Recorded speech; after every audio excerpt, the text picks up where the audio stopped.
Hey besties, I read a lot of books this summer. By a lot, I mean like 5 books. I read 5 books, but you know, what is a lot? Subjectively, maybe that's a lot. I don't know. I read 5 books this summer and I'm gonna talk about them with you guys because I love monthly reading wrap-ups, and because I didn't read too many books each month, I figured I would just do a whole compiled what I read over the summer, all the books that I read in June, July, and August, and do a whole wrap-up of what I read this summer. Which books made me laugh, which books made me cry, which books I will now shout from the rooftops recommending to people and will never stop recommending them to people, and books that I would say, it was good, in a really high-pitched voice that tells that maybe I'm lying, maybe I'm not. Who's to say? All your questions will be answered in this video because it is time for a reading wrap-up. Also, because you know I have to have a coffee in every video. I know I have an addiction and it's probably not good and I probably drink way too much coffee, but that's how I do what I do. That's how I do what I do because I also work full-time. So I just came back from work and I'm filming now. So we need the second cup of coffee. Coffee number 2 is looking absolutely stunning and gorgeous. I put some cinnamon on top. I don't know if you can see it. I don't want to like spill it as I'm trying to show you, but look how stunning and gorgeous. Put maple, cinnamon, and then I used the Nespresso pods for like a double espresso, and then I add oat milk to it.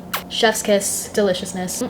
Coffee secured, and I got my big old stack of books. Well, I mean, it's not huge, but honestly I was in such a bad reading slump, so the fact that I read this many books after being in a really, really bad reading slump where I didn't pick up any books, this is an accomplishment, and I'm proud of myself. For one of these books, I just listened to the audiobook, so I don't have the physical copy, but these are the 4 books plus the audiobook that I read this summer, and I'm gonna get into all the books. So starting off with June, I read a whopping zilch, zero, nothing, no books at all. I was in such a bad reading slump. Even if I did pick up a book, I wasn't really vibing with anything, wasn't really feeling it, and I definitely like didn't finish a book. So that was kind of a fail. June was a fail, but hey, we took that time to like just take a breather, live life, and then my luck turned around in July. July was the month where I was finally getting out of my reading slump, crawling out of the reading slump, and I read a total of 2 books, and those books were One Golden Summer and Every Summer After by Carly Fortune. I listened to the audiobook of. Same authors, same setting. If Carly Fortune knows how to do one thing, it's write a summer romance that is just gonna encapsulate the feeling of summer and the cozy lakeside vibes. She knows how to create an atmosphere that is so summer and cozy and nostalgic. I just love that part of her books. But basically, I read Every Summer After and I read One Golden Summer by her, and same author, same setting, and I had 2 very different opinions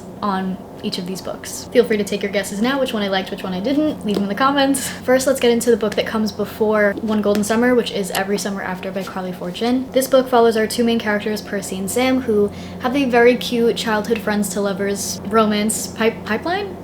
Is that plotline?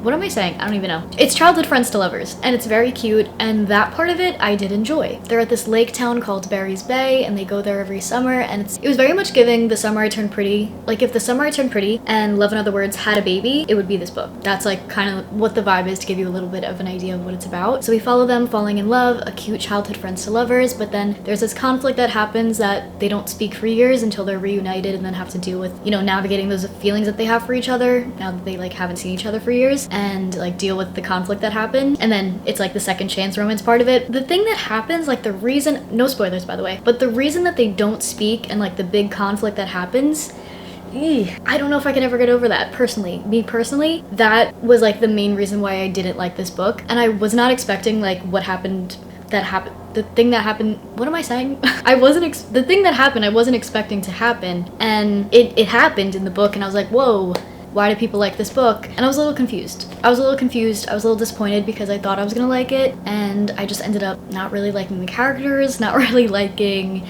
the plot, not really liking. I also don't think I like second chance romance because I can't even think of a book where I've actually liked second chance romance. Like, none of my favorite romance books are ever second chance romance, so maybe that's just a me thing and I don't like it. Maybe that's just not the trope for me. But yeah, towards the end of the book, I just ended up being super frustrated more than I was actually enjoying the romance or rooting for the characters. It's like I didn't love the romance, didn't love the characters, I just liked the setting. So I feel like I just didn't really connect or love the story, but I also appreciate her writing style and I like the setting, and like the setting was probably the only thing that I did like about this book. That's why it's nowhere near a 5-star for me, nowhere near a 4-star for me, probably sitting at a 3-star because it's like it's okay, like it's good in a high-pitched voice. It's good, it was good. Not really a book for me personally, I don't think. And to make the reading wrap-ups a little bit more fun, and I always think it's cool to see like what different people take away from, like, 2 people can read the same book and have different things that stand out to them, different quotes that they like, different like life lesson takeaways from the book, or just different things that they take away from the book. I think it's really interesting to see see how different people, you know, perceive a book and what they get from it. So in my reading wrap-ups, I wanted to kind of tie in some of my favorite quotes, some of my like life lesson takeaways from the book. At the end of this video, I'm gonna do a whole book awards portion where I award 3 books, thinking that would be like a fun idea to make the reading wrap-ups a little bit more fun. So the book awards will happen at the end of this video. Stay tuned. But some of the quotes that I did like from this book, one quote was, "I pay attention to a lot of things about you, Percy Fraser." I really enjoyed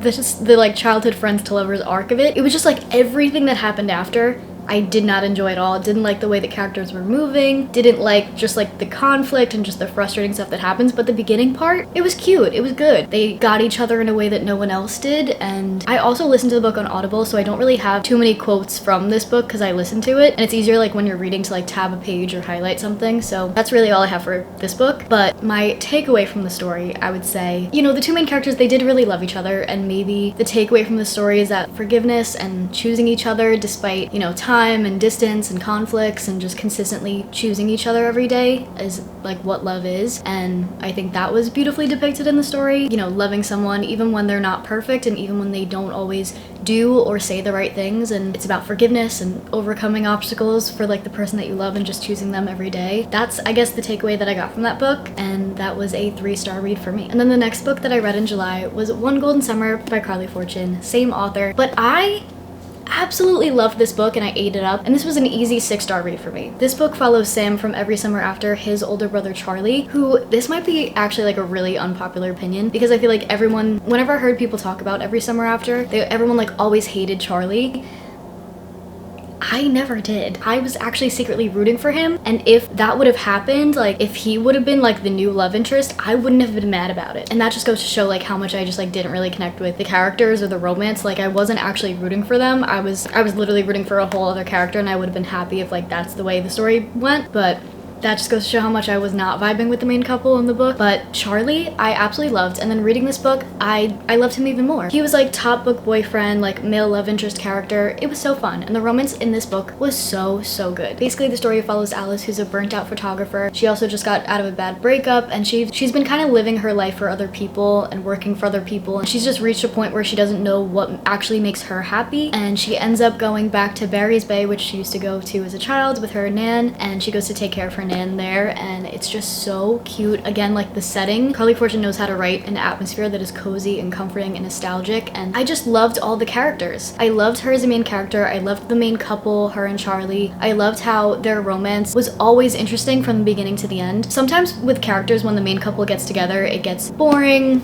All of a sudden they have no personality anymore, and it's just like mushy-gushy lovey-dovey once the main couple gets together, which like I don't know if that's just like a me thing, like let's not look too deeply into that, maybe I just have a problem, but we're not gonna look too deeply into that. But sometimes in a book, once the main couple gets together, it's like they lose their personality. There's no fun, no tension, no banter. It's just all gone and it's boring. So I really appreciated that in this story. The tension and the banter, it was just fun to read about their romance from beginning to end. And I never read the epilogues of books, only for a select few, and this was one of the few where I wanted to read the epilogue, and I did, and I enjoyed it. I ate it up. And I also think the romance depicted in this was really healthy and beautiful, and I just loved it. And it was also fun. Like, it wasn't healthy and boring, it was healthy and fun to read about. Some of my favorite quotes, I did tab a bunch, but we're gonna pick a few. I mean, one of them has to be good things happen at the lake, which the fact that I remember that without even going back to the book just shows how much like this book stuck with me and how much I connected with it. The quote, "good things happen at the lake," is repeated a bunch of times throughout the story, and it just, I don't know, that's just like such a magical line, and I can't explain it, but like just the feeling of reading it is magical, and it's summer. So love that line. I also really love, "when I see you and Charlie together, it reminds me of myself and your grandfather. Because we laugh," I ask quietly. "You laugh, Alice. You laugh that big, beautiful laugh of yours. And you're more like yourself when you're together. You're always so busy taking care of everyone and making people happy. But you're different around Charlie. There's a lightness to you I haven't seen in a long time. Like you have the freedom to just be when you're with him." And I just think that's so cute, and that's like the depiction of healthy, true love, where like you can just be yourself, you laugh together. That feeling of like truly having the freedom to be yourself is just so beautifully depicted in this story, and I really love that sentiment. On the same page, she also says, "No, it's because when you speak, he listens. When you smile, he smiles. When you need something, he offers help. When you give him something, he thanks you. You're peas and carrots. I think you found yourself a lifelong friend."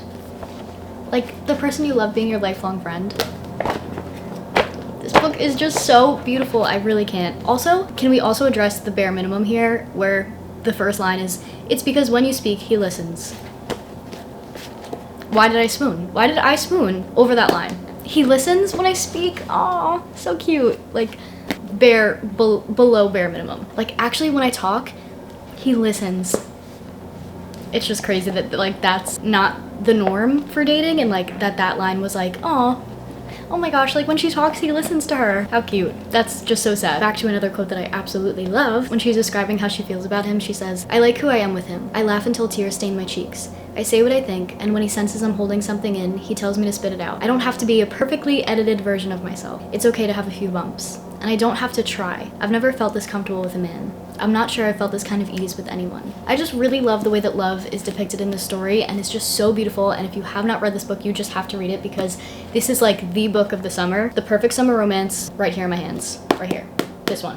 You got it. 6-star read, easily. And there are so many amazing takeaways from this book, especially about love and relationships being a friendship and how it feels when you're in a healthy, good love and you feel free to be yourself. And it's just really beautiful. Like, that part of it was a big takeaway for me. Also, just like the cozy nostalgia of it all, like the way that Carly Fortune romanticizes little moments in the story, like when she's going to the porch to have her coffee or when she's doing puzzles with her grandma. It just feels so cozy and nostalgic and makes me reflect back on my own life and just like wanting to romanticize the little moments and the little things, spending time with family, all these little moments and these day-to-day like mundane things that you can romanticize and find the beauty in, I think is really special about this book too. And I also really love Alice, how she starts out being this like burnt out, doesn't know what makes her happy kind of character who is doing everything for everyone else, and then to see her character journey throughout the whole story was really special too. And my takeaway from that was kind of like the reminder of going back or also finding and discovering things that make you feel the most you and make you happy and make you feel absolutely alive and like you're truly living your life, and either going back to those things about you and like those core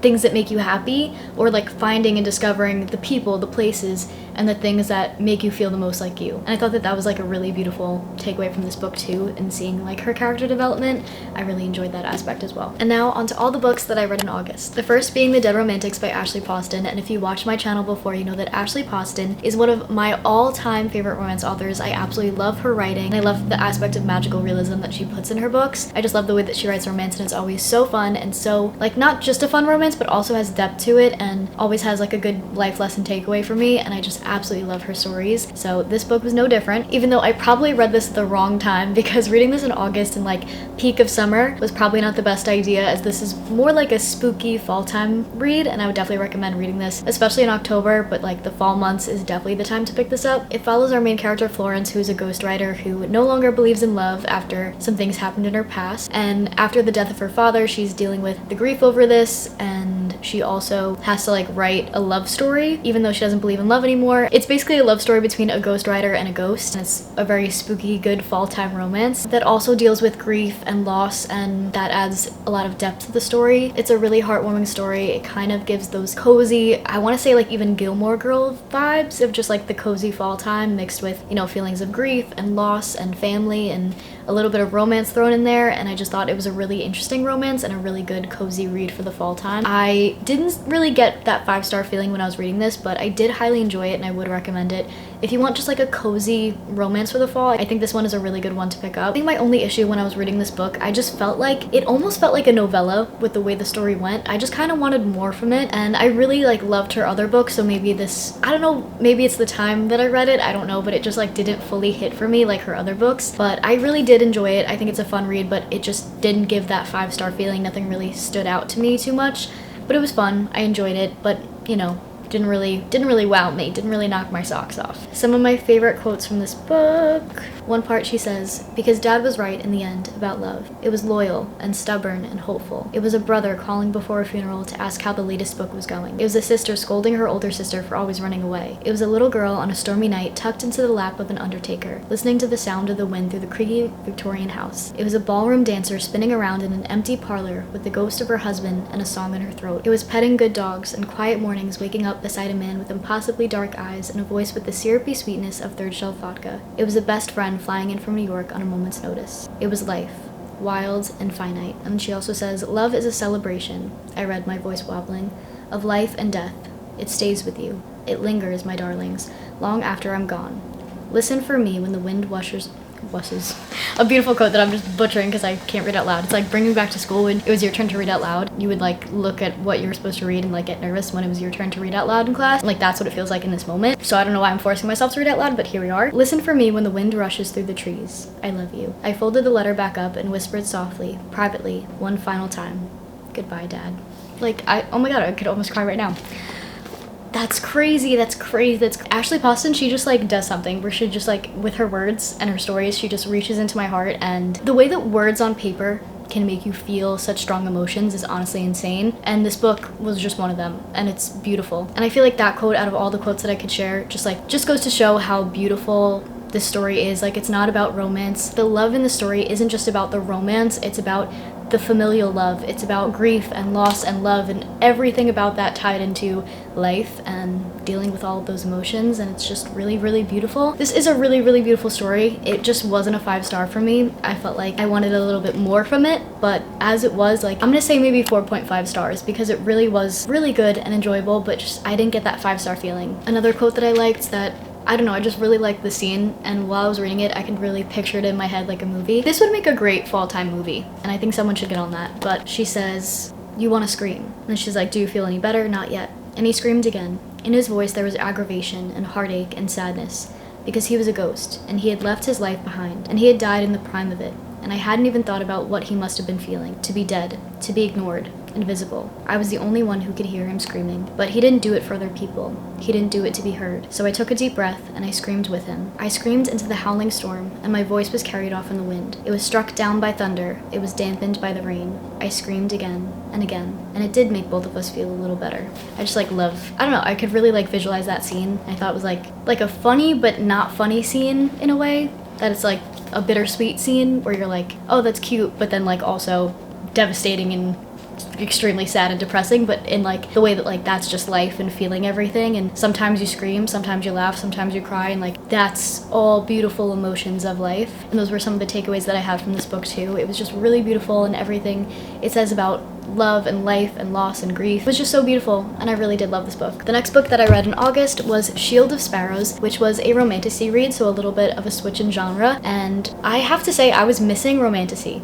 I hadn't read a romantasy in so long, so picking this book, it just hit so hard and just reminded me why I love the genre and why I love romantasy reads, because this book was so good, you guys. This book is kind of, I guess, like a forced proximity, marriage of convenience, enemies to lovers, monsters, princesses, training scenes. Like, I don't even know what else to tell you, but it had the tropes that we know and love in a romantasy without feeling like a copy paste like every other romantasy, which honestly sometimes after reading a lot in that genre, everything starts to feel the same, where it's like same plot, same tropes, just copy paste, different characters, different names.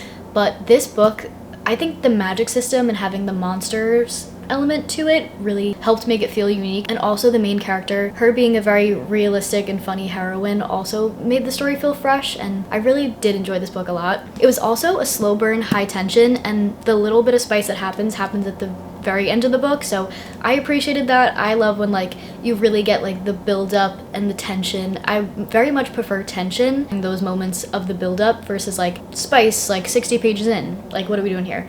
Like, hello, my name is. So I really love a slow burn, and I really enjoyed this one in this book. It was fun because she was like this unexpected heroine that was kind of thrust into this world and into her situation. I don't want to spoil anything. There's also a lot of really good plot twists in this book. There were a few that I kind of guessed from the beginning, but there was a lot that, like, towards the end of this book, I have a reading vlog up for it, but it was just like boom after boom after boom, plot twist, crazy thing happening. Just an insane ending to this book as well, and I can't wait for the next one. I really liked our main character. I thought she was funny, and it was fun to see her like thrown into this unexpected situation and having to kind of deal with it and handle it. It was one of those characters where like she didn't even get everything right and perfect, and she wasn't a pro at everything, you know, by the first third of the book, which I feel like sometimes in a fantasy, it's like they have one training scene and all of a sudden they're a pro at everything. So it was very like realistic and funny having her like even towards the end of the book like dropping things or just like not being a perfect warrior soldier or whatever. I don't know. It was just nice to see a realistic heroine and have that be, I don't know, a funny, fresh aspect of the book. I also really loved the inner monologue of our main character and how realistic she was, and how like even when she was doing something brave or saying something brave, her inner monologue would show that she was like scared or afraid afraid or doubting herself. And I just thought that was like also a really good takeaway from the book that I had, was like kind of like feel the fear and do it anyway. And the brave part is in doing it even when you don't feel brave. And I just thought that was a really cool aspect of a main character, to see the inner turmoil,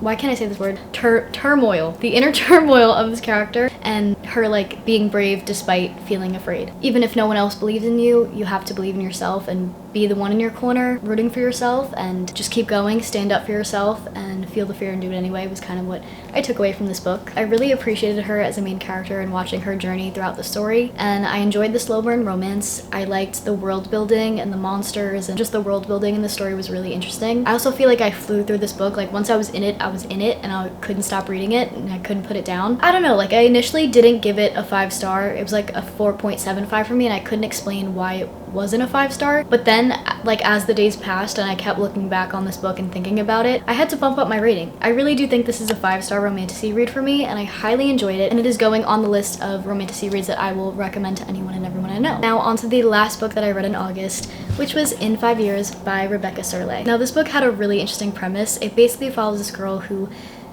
Danny, again, the fact that I don't remember her first name kind of gives you a clue into like how I felt about this book, but follows Danny, who lives her life by a plan, and her life follows her schedule and her plan to a T. She aces her job interview, she gets proposed to by her long-term boyfriend, she just has everything planned out, everything's going according to plan, until she wakes up one day randomly 5 years in the future and experiences 1 hour 5 years in the future where everything she thought she planned out is completely different, and everything is completely different from what she thought it was going to be. And she's in a different apartment next to a different man with a different ring on her finger, and she's like, what is going on? What is happening? This is nothing like what I thought it was going to be. And then she goes back to the present day, so she only experiences an hour 5 years in the future. And then she goes back to present day and she's like, what's going on? Why 5 years down the line I'm in a completely different place with a completely different man? And it kind of makes her just like question everything that's going on in present day. And I thought the premise was really interesting. Like, what if everyone asks you in a job interview like, oh, where do you see yourself in 5 years? Imagine that everything that you thought and had planned out is completely different from what you ever thought it was going to be. I just think the premise was so interesting, and this story was really thought-provoking. It was very reflective, and I think it had a lot of great messages, and I think it was a beautiful story about life and timing and being brave enough to start over and kind of listen to your gut, even though everything on paper might be like what you thought you wanted, but being brave and starting over and doing what actually feels right to you, and the beauty in that in life, I think was like a good takeaway from this book. And then also the aspect of female friendship in this book and love, not just being about like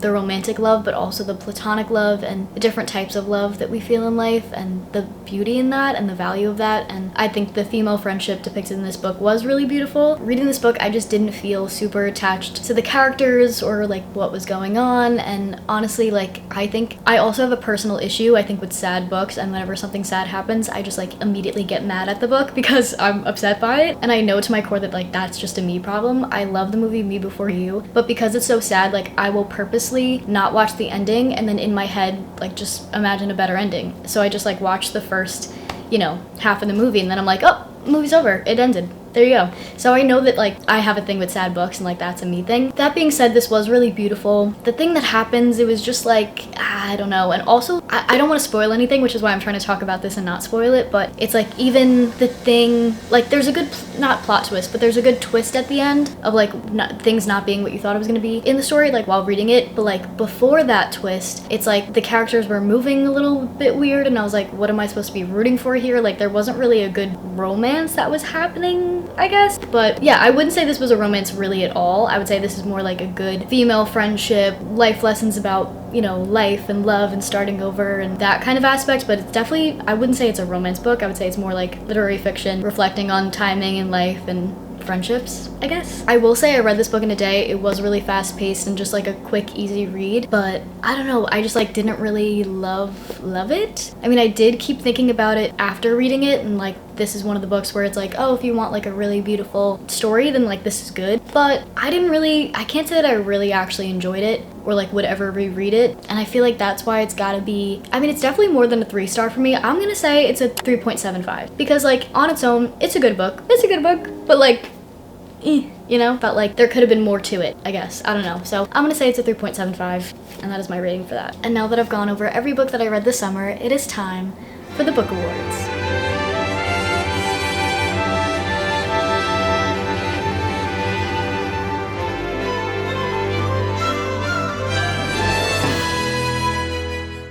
So out of the 5 books that I read, I have 3 awards to give out. The first being the Underdog Award, which goes to a book that I was pleasantly surprised by, that going into it, I maybe wasn't expecting too much from it or had no expectations going into it. And that book that I was pleasantly surprised by was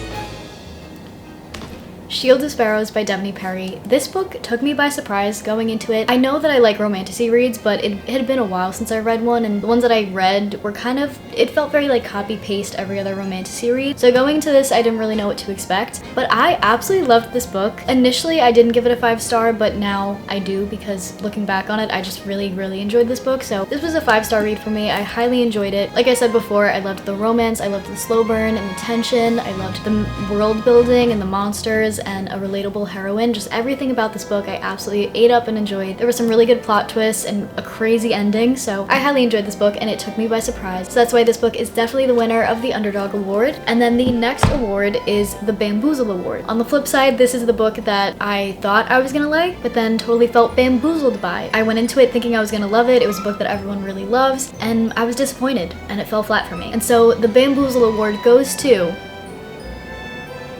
you might have guessed it, Every Summer After by Carly Fortune. This book everyone loved, everyone raves about, and I had no idea going into it that I was just gonna hate this book and hate all the characters and only really like the setting. I did not like the second chance conflict of it all. I thought it was gonna be a cute romance read, and it ended up being more frustrating than it was enjoyable, so that's why the Bamboozle Award goes to Every Summer After, because I felt really bamboozled by this book. I thought I was gonna like it, but I did not. And it always sucks when you hate a book that everyone seems to love, but yeah.